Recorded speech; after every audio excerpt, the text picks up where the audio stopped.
battle, so they say, with Islamist militants. At least 62 people have been killed, though, including 2 Canadians, after a popular mall in Nairobi, the capital, was taken over by gunmen linked to the Somali terrorist organization Al-Shabaab. It happened on Saturday. Kenyan troops have regained control of the shopping mall. Government officials say at least 3 of the Islamist militants who were involved in the attack have been killed. Thick black smoke, as you can see here, has been billowing from the side of the building for hours now as fires continue to burn inside. For more on this story, we're joined by Dawit Giorgis, visiting fellow at the Foundation for Defense of Democracy. He's in our Washington studio. So, Dawit, why would Al-Shabaab attack this mall? I mean, why? What do they hope to accomplish, and why is Nairobi a target? Because, thank you very much, because Kenya intervened in Somalia and tried to destroy the infrastructure of Al-Shabaab in the last 2 years, and this was a revenge attack against the Kenyan government.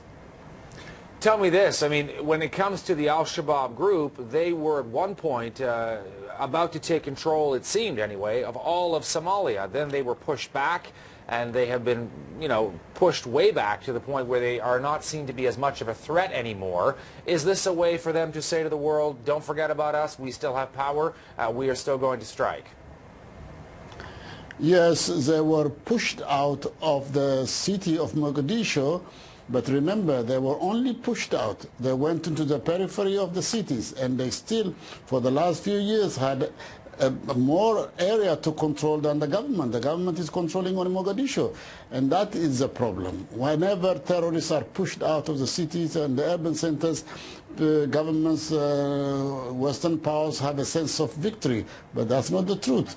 Shabab was operating in many parts of Somalia, and is still operating in many parts of Somalia. So it's never been destroyed, it's still alive and thriving, and that's the message that they want to send.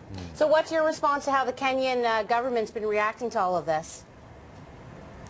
I think the Kenyan government will try once again because, as you know, Kenya had a large Somali ethnic group in the northern part of the country, so it's very difficult because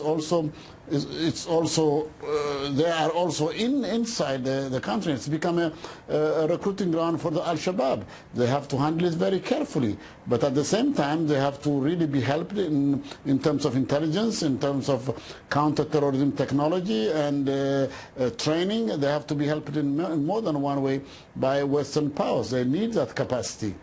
This happened 15 years ago, a terrorist attack, much worse than this one was, as you know, Al-Qaeda linked in Kenya. There are still so many soft targets, though, in this country and countries all throughout the region. How do you stop something like this, Dawit, from happening? I mean, can you?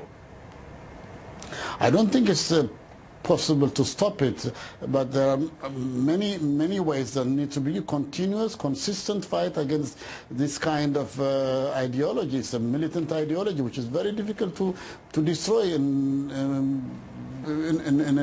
a short time. So that's what we need to do. It's a global terror, and it must be approached globally. It's not only the Kenyan government. It is an attack against freedom. It's an attack against democracy. It's an attack against the national interests of Europe, America, and the rest of Africa. So it must be a global approach, a regional approach to destroying Al-Shabaab and other terrorist groups. Canada is formally offering assistance to the Kenyan government. I mean, does the West play a role in helping Kenya in this situation? They have played a role, but they have not played a meaningful role. You remember that when in early 1990s, when the Americans intervened in Somalia, and there was this incident of the Black Hawk, and then they pulled out. It was never a job complete. The mission was not accomplished. That's why it failed. So we have to be consistent and be able to sacrifice in terms of money, in terms of manpower, in terms of many needed assistance for Kenya, and indeed for the rest of the area, because so Ethiopia is also threatened, Eritrea is threatened, Kenya is threatened, Djibouti is threatened. So it is a regional problem. It's not a problem of only Kenya. Dawit Giorgis in our Washington bureau with his take on this. Thanks so much for your time, Mr. Giorgis.